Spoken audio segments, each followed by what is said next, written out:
Hello and welcome. This is the Love, Life and Energy podcast with your host, me, Michelle Chung. And today is going to be amazing. I'm going to be talking about what high value men actually look for in a woman. This is going to be incredible if you've always wanted to know what goes on inside the mind of a very amazing, high value, conscious guy. And you're going to love this. So stay tuned. Hey, my name is Michelle Chung, and I'm a live manifestation expert, which means I help women manifest their soulmate live in person, offline. And I help career-driven, A-type alpha women find their man so they can have the amazing, committed, and effortless relationship they deserve. So, first up, just to let you know, it's morning here. I'm a bit jet lagged. I'm in California for a business conference with my mentor, and I'm very excited to be here. And I really wanted to record this episode for a couple of days now, actually, since I'd started interviewing these high value men. These interviews are available inside my online program. And wow, it was just incredible, like hearing the responses from them, and it's not quite what I expected. I suppose, like hearing from the side of the men that I'd been dating, like when I was single, and not actually, asking them these questions. Of course, I wasn't in the that consciousness yet. And now being on the other side where, I have a loving partner and, when I approach these high value men and ask them for the interview, I'm really interested to see what they're actually looking for in a woman, a high value woman that they want to be with. And it's actually really surprising.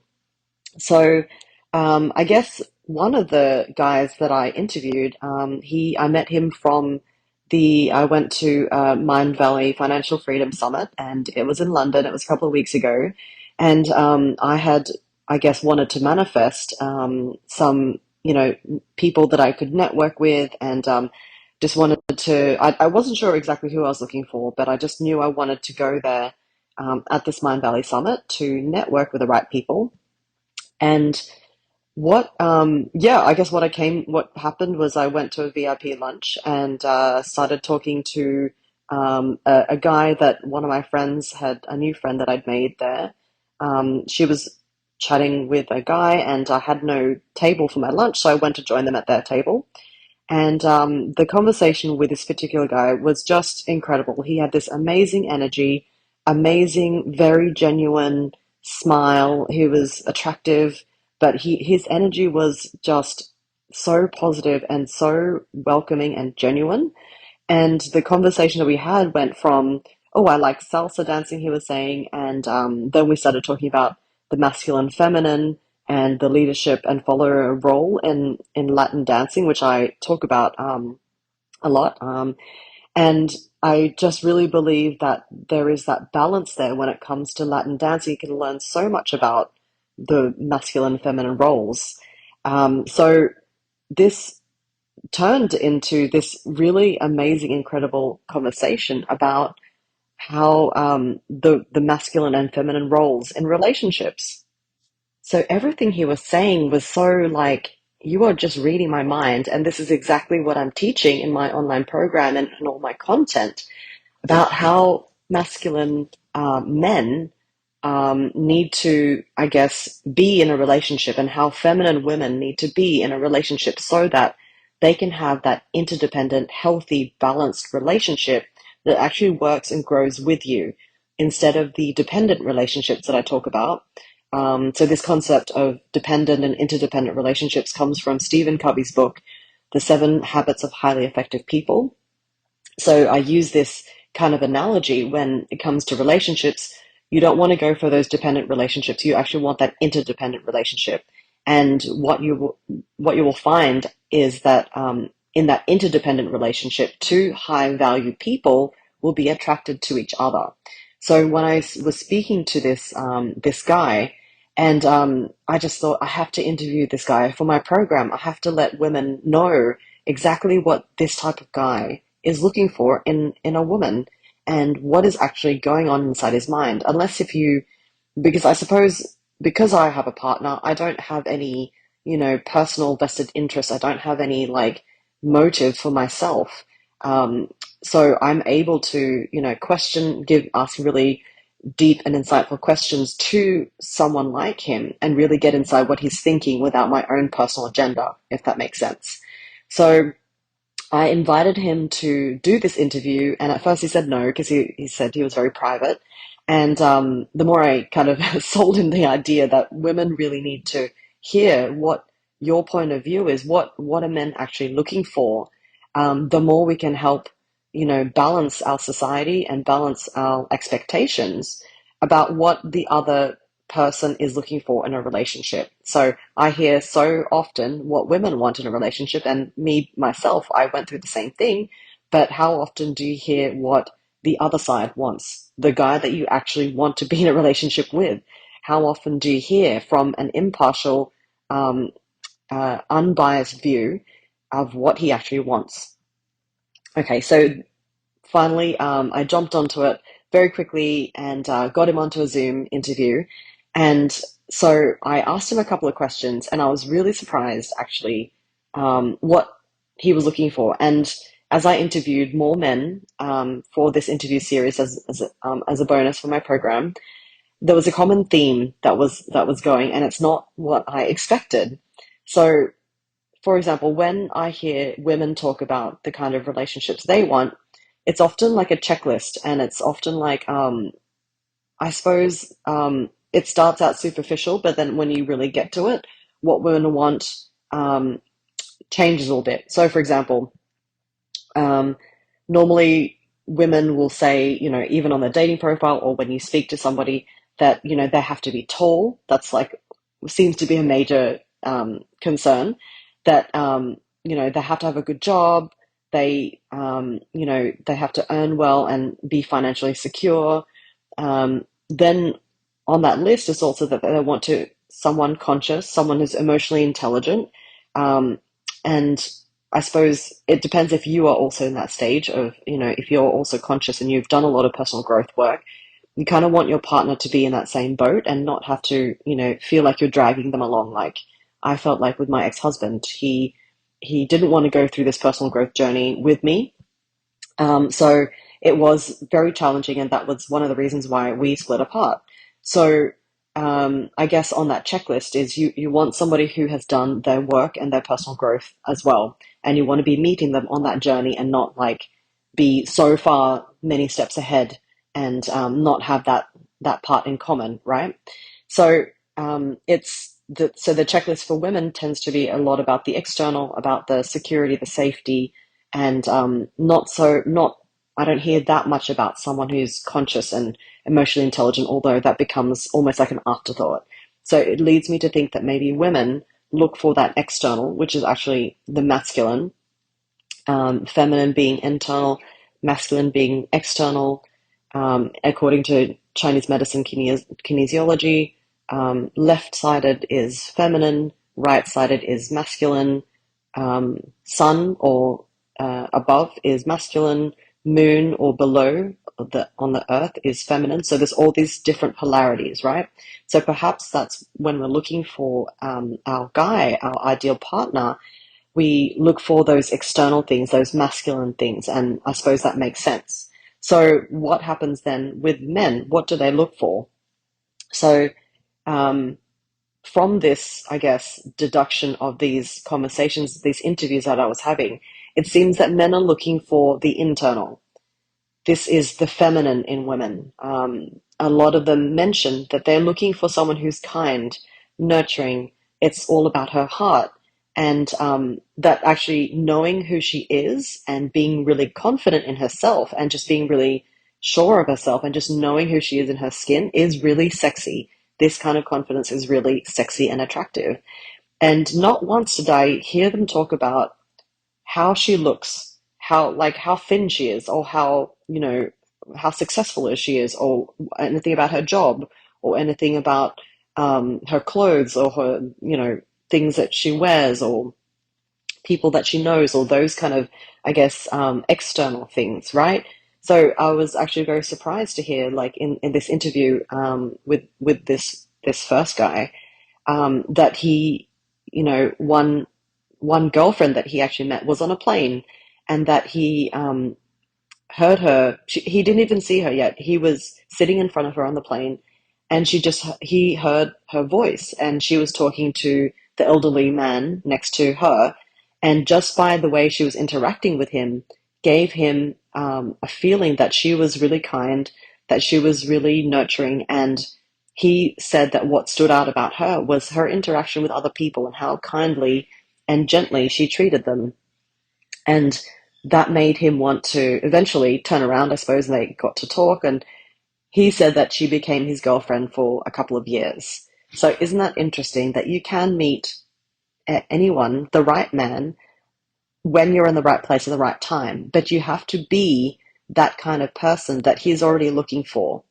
Whereas he probably wouldn't have turned around if she wasn't in her feminine, if she wasn't kind and nurturing and all those feminine qualities, and just emanating that, being really authentic and vulnerable and naturally being that, and not, you know, putting it on is just too late, isn't it? And then people really see through that, especially men who are conscious and really in touch with themselves and really are looking for that kindness and that femininity can feel that and see that and sense that.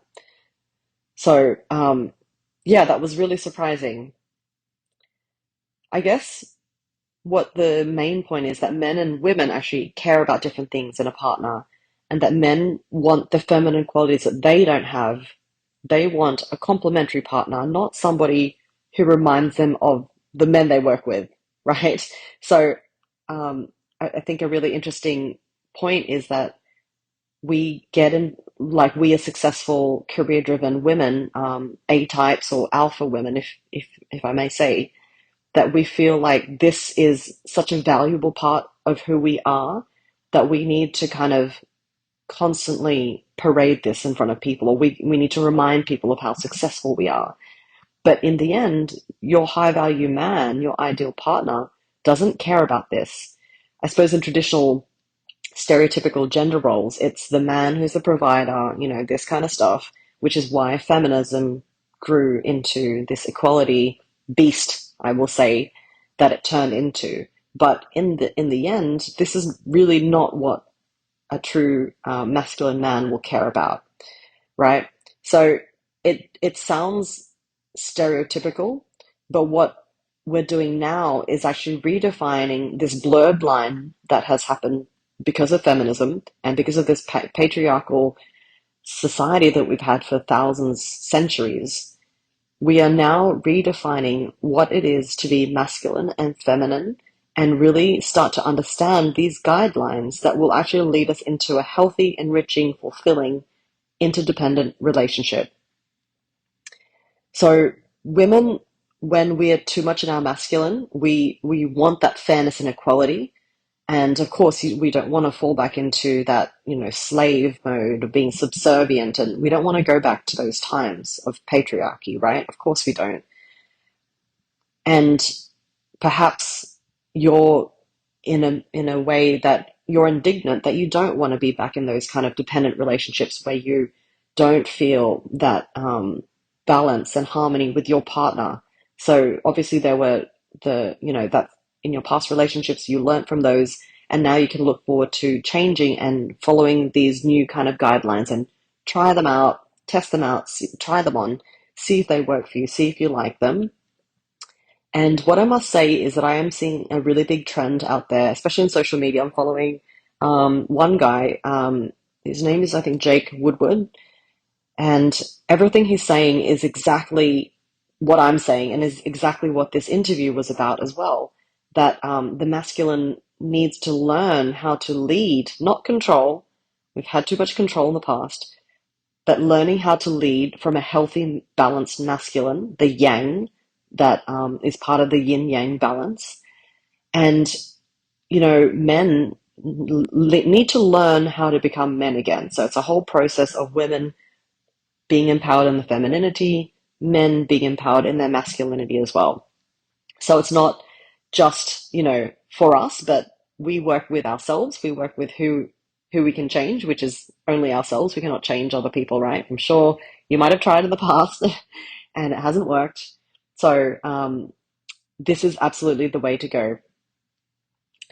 So when the right man comes along, he's going to be open to communication and to, let's say, I don't like these words, but negotiating or compromising. I don't like those using those words in terms of relationship because it has such a negative spin. It's been tainted in this kind of like very like heavy and very also quite business like, I guess, very clinical way. But you know, a relationship that is open to communication and to hearing. Let's create new boundaries. Let's create some new guidelines that will work for us. So this is how you can co-create the kind of relationship that you want, and something that you think is, I guess, fair or balanced, and that is able to give you harmony, and that you're able to be happy serving each other in the relationship. So I guess that's another thing that comes to mind when men are looking for high value women. It's about the service as well. So I'm not saying you're going to be stuck in the kitchen making him meals all the time. That's not what service is truly about. And I guess myself, even being as a masculine female and the A type that I talk about myself, the idea of service for me always meant something derogatory, something that lowers the standards of women, because I did grow up with a feminist viewpoint, and I've changed that over the course of my own growth and development.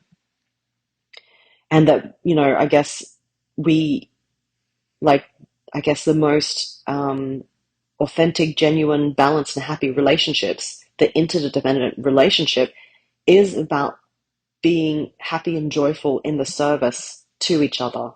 So I guess what service looks like for the man, for the masculine, would be to lead in the relationship, to offer support and, I guess, security. This has traditionally been the role, and this has traditionally been in the way of providing money to the relationship. And now this doesn't is not as important anymore, because men and women do earn, and contribute to the relationship now. So the service that the man provides is this almost now, it's an emotional security, it's psychological safety and leadership.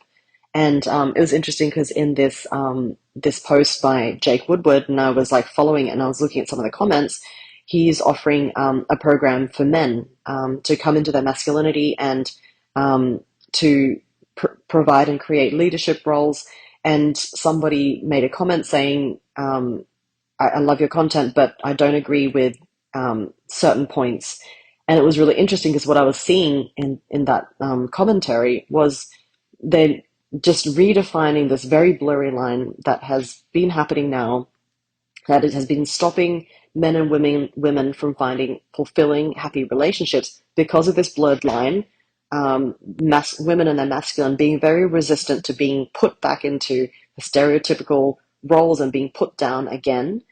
And of course, there'll be that pushback, but that pushback is also in that masculine energy. So when we come back into feminine energy, it's not about allowing ourselves to be abused or controlled or trampled upon. It's about being in your empowered feminine and actually being able to recognize your own boundaries, being very secure in who you are, being able to say no to the wrong opportunities, and it's a completely different way of being than being the opposite of masculine. Hopefully that makes sense.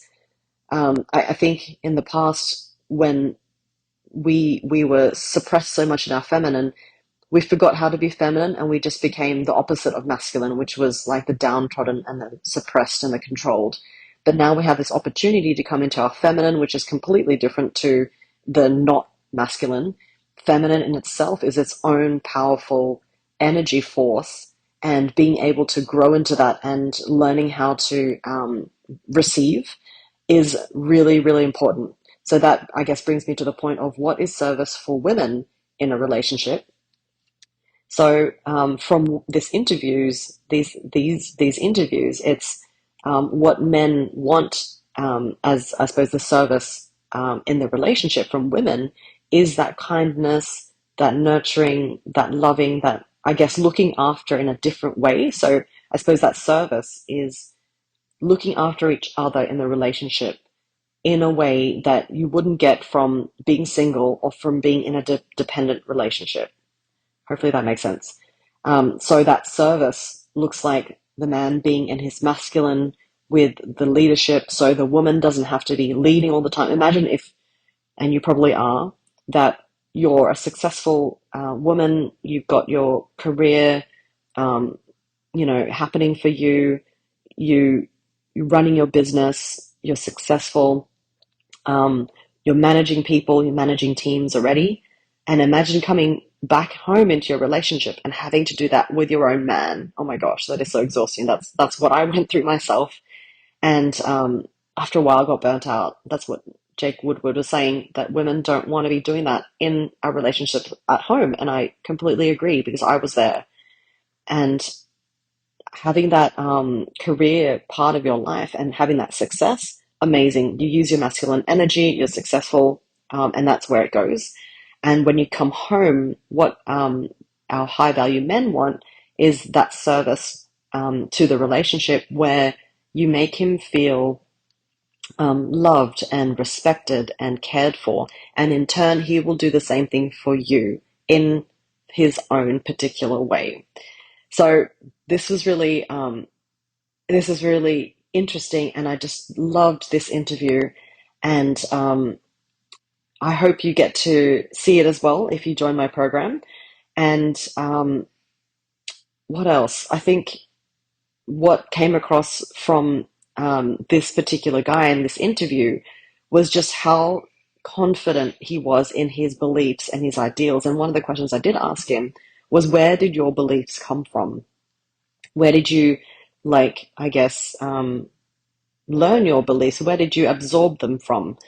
And because I felt like they were healthy, they were balanced beliefs, and it made him even more attractive than his physical look like, because his energy and his attitude and his behavior were so very much aligned. So what he said was that it came from, he was religious as well, and he was also in the military, which gave him a lot of, I guess, masculine training and the support of other healthy role models within the framework of the military. Well, I'm not sure how healthy it is. That could be a totally different conversation. But what he had was male role models that he could look to, that he could learn from. And I think that's one of the major problems that we have in society is the divorce rates, 50%. A lot of us grew up with single parent households, mainly a mother trying to do all the roles in a relationship, mother, father, grandparents, carer, teacher, everything. So there's this lack of variety when it comes to role models, and women are doing an amazing job being all that, but she is exhausted as well, and she needs to be looked after and cared for as well. I also bring up the amazing book Sapiens by Yuval Harari, and how we used to grow up in these village societies where we had, a whole village to look after the children. Our children, their children grew up with multiple teachers in the form of they didn't know who their father was. Promiscuity was actually approved of, and young people could experiment their sexuality and experiment with, discovering who they were. And the grandparents who've been through that process, those rites of passage already themselves, were able to look after the children. They fulfilled their roles as the leaders and the nurturers in society. So the children always had so much support, so much guidance, and could learn from so many different people in their village. And to me, this seems like a very idyllic, utopian concept, right?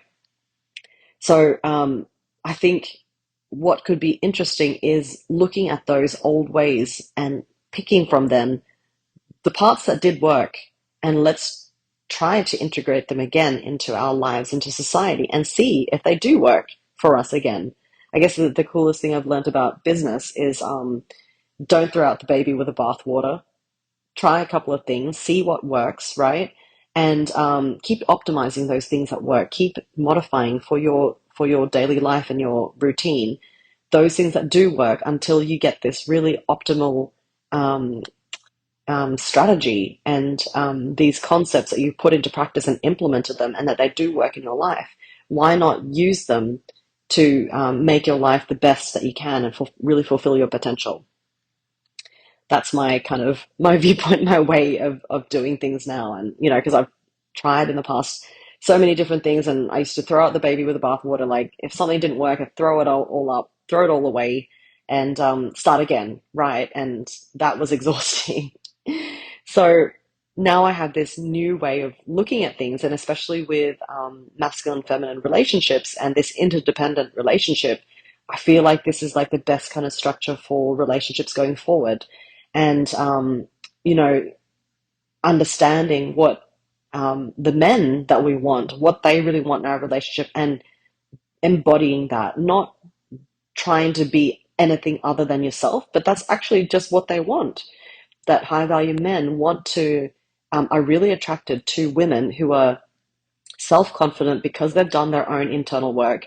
They've gotten rid of all the stuff that you know drama, trauma, all that stuff that makes her feel um, that low self esteem, that unwanted, that unloved, that is not attractive for your high value man. It was really funny actually because my partner Raf, he sent me this meme or this video once of a woman who was just screaming at her partner in this outdoor cafe, and she was acting like a child, and it was so I guess almost embarrassing to watch her act like that and to think, does anyone actually believe that kind of behavior is okay? It was in public. She was disrespecting him. She was being very dramatic and screaming at him. And I think there's actually no need ever to raise your voice at anyone. And I think it comes from a very, I guess, low level of understanding of how to interact with another human being. So I think it's really, there's a lot of work we need to do in developing ourselves and who we are and stabilizing and, well, letting go of all those things that really have triggered us and working through all those things within ourselves before we come into a relationship with someone else. It's like you need to clean up your own house before you can be in a loving relationship with someone else. It's optimal and it's key. So anyway, I hope you enjoyed this episode. Hopefully you got some great value from it. Let me know any questions on my Instagram. You can DM me on at Michelle Chung Coach.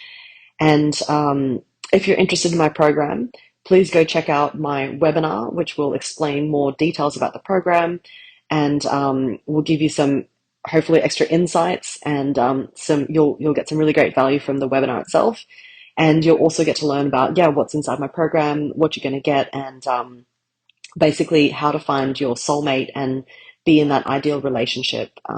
And I've had some great success from the women in my program who've found their partner within 3 to 6 months. And it's just really incredible what happens when you do this process step by step properly and you just follow this process. It's really simple, not easy, simple, but it's amazing. So hopefully you enjoyed. Take care and have a wonderful day.